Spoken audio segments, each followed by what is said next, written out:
I want to do DMT so bad.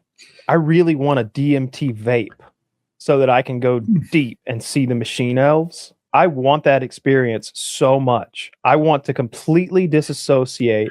I don't even want to see the world that I'm existing in. I want to transcend this plane of existence and go to another that's filled with a kaleidoscope of wonder and potentially intelligent beings. Joe Rogan used to really pitch that. Like it seemed like all the time he was just like trying to get his guests to do DMT, talking about the magic of DMT. He pitched DMT as some sort of permanent upgrade to your creativity and they call it the spirit molecule. It's really interesting when you hear people talk about their experiences and the shared experiences that people seemingly have without any sort of contamination or outside input.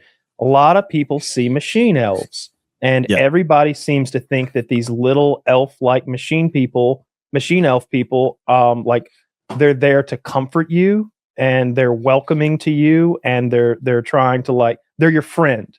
And then I heard someone talk about how that had been the case for them. And then they had done a lot of DMT over a long period of time. He's like, eventually the machine elves turned on me and like said that I was abusing this and that they didn't want anything to do with me anymore. And they sort of turned their back on me. And like the idea of that, like I've always said that I want to get one of those like tribal people who has no concept of a machine elf, that hasn't been contaminated in any way by the idea of them being there, and see if they see the machine elves. Because like if I do DMT right now and I see machine elves, you're going to say, yeah, Kyle, you're always talking about the machine elves. He's wanted that. No, he goes on and on about the machine elves, guys. Right? I do. I find them fascinating. And then we had a guy in one of our $50 patron hangouts linked down below who would like do his DMT vape, and he went really deep. He was in another place. He was seeing things that weren't there. He was having a wild out of body experience. And toward the end of it was a little upsetting to watch. He sort of like spat up on himself like a he did toddler. It twice. Yeah, it wasn't like a full on vomit, but he was like and like burbled on himself some foamy stuff, and that was a little upsetting to see.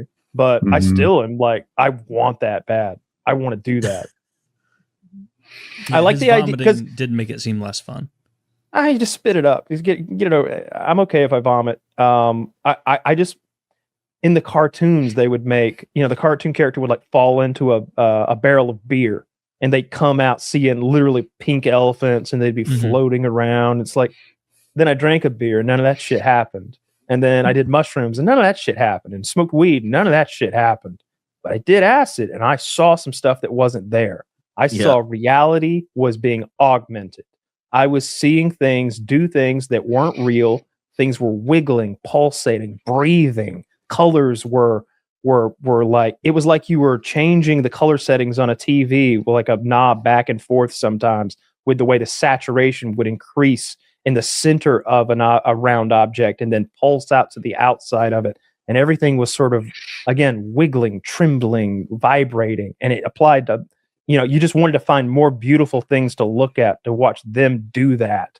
And then you're also giggly and elated and like happy and just really thrilled with what's going on, with no nausea, with no like grossness, and just the smallest touch of dizziness, like a little bit of dizziness. Like I'm not as coordinated. I wouldn't want to do some like hand-eye coordination drills or anything like that, but I'm not going to stumble down the stairs. I felt like micro-dosing mushrooms gave me much less of that, but like the joy, like, how you doing? I'm actually really happy. I don't know. I can't put my finger on it, but things are just good right now. Like, everything's fine. All the bad things in life, I'm not really focused on them. I'm just the good stuff. And people do it at work and perform their jobs, and they programmers used to microdose a lot, but I make sure I have no responsibilities. Mm-hmm. There's that one video of the guy. There's two different kinds of DMT. The toad venom DMT is different.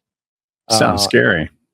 Yeah, they literally. It's exactly what it sounds like. They've taken. Is that what that guy took in that video where he's like almost drowning in a stream?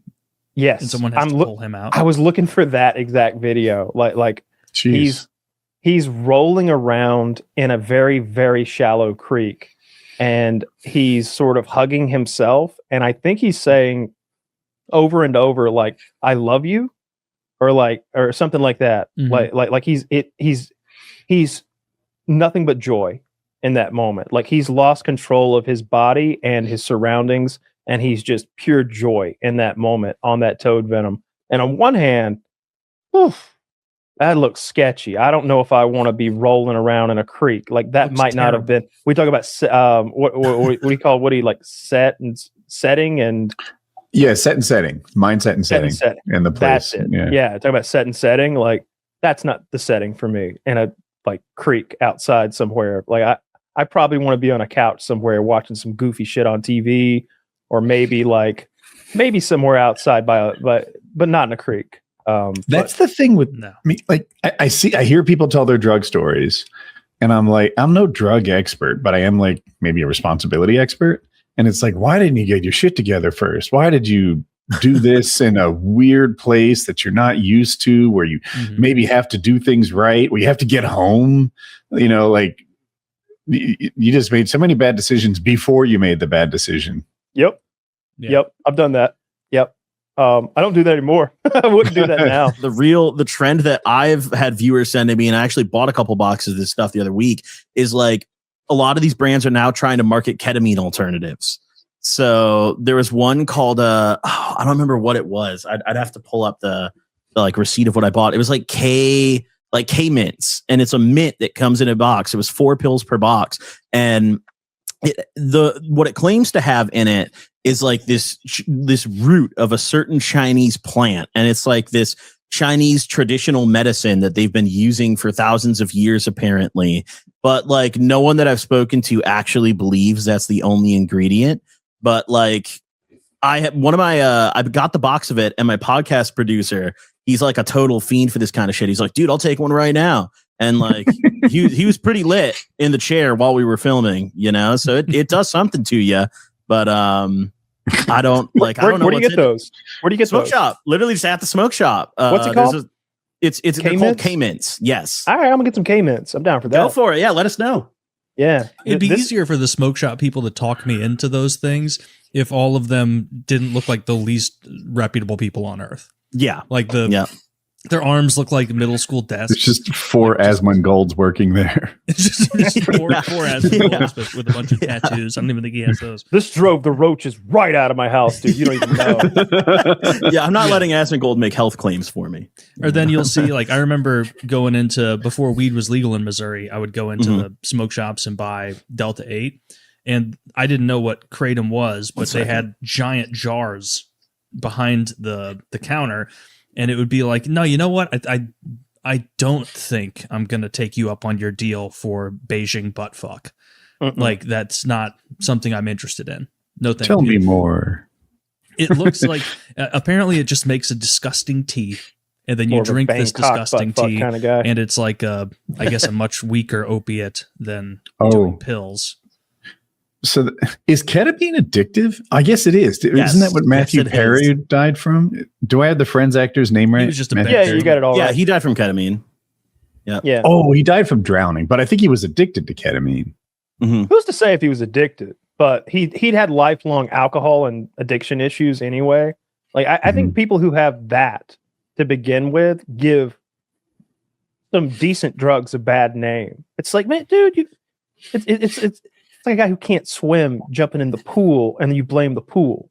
You know what I mean? Like, don't outlaw pools because some moron who can't swim drowned. Okay, like the rest of us should be able to enjoy our ketamine, our cat tranquilizer responsibly. I think some bodies, like some physiologies, are just far more inclined to become addicted. I'll never become an alcoholic. I don't have a good time on alcohol. I have a terrible time post alcohol. That like get to the plateau and have a good time is not a plateau for me. It's a knife edge. I'm always either falling over the other side or not actually drunk. I can't seem to find that happy place very much. And I think I'm just not at risk to become an alcoholic because I hate this stuff. I totally am. I added beer to my cart yesterday, my Instacart order. And then I thought about it like 10 minutes later, and I was like, hey, take that beer out. Hey, take that beer out. I changed my mind because like I love them. I love them. They're delicious. I've gotten over the taste. Now I like the taste of beer. Now I've had enough of them, and like if I've been outside like pulling weeds or like trimming the limbs or something, I'm hot and sweaty, and I come in, I'm a little bit achy. I'm like, ooh, that cold Coors Banquet beer is gonna hit the spot. I'll just guzzle a whole pint of it at once. Like, it could be a problem. I could easily become an alcoholic because I love being like, I don't love being blitzed, but I love being like a little tipsy. I wish I had a beer right now. You would You love can have ketamine mine. then, If I unfortunately. had a beer right now, I'd drink You that would love thing. ketamine then, unfortunately. I'd like to do a little ketamine and slip into a hot tub, just relax. Take a little That nap. sounds safe. Yeah. Frowned upon. Yeah. That's listeners. That's a Matthew Perry reference. I'm sure of it. That's how he died. Yeah, that's how he died. And I always wonder, like, how long was he in there percolating in that 104-degree hot tub? Oh my gosh. Yeah. Well, they turn off on their own. Oh, do they? Yeah, you have to keep hitting everyone I've ever been in. You have to keep bumping the timer to get it going again. I don't Yeah, he remember was that just being in the a case on my tepid last hot soup. tub. Well, I might be thinking of the bubbles though. Maybe it stays warm.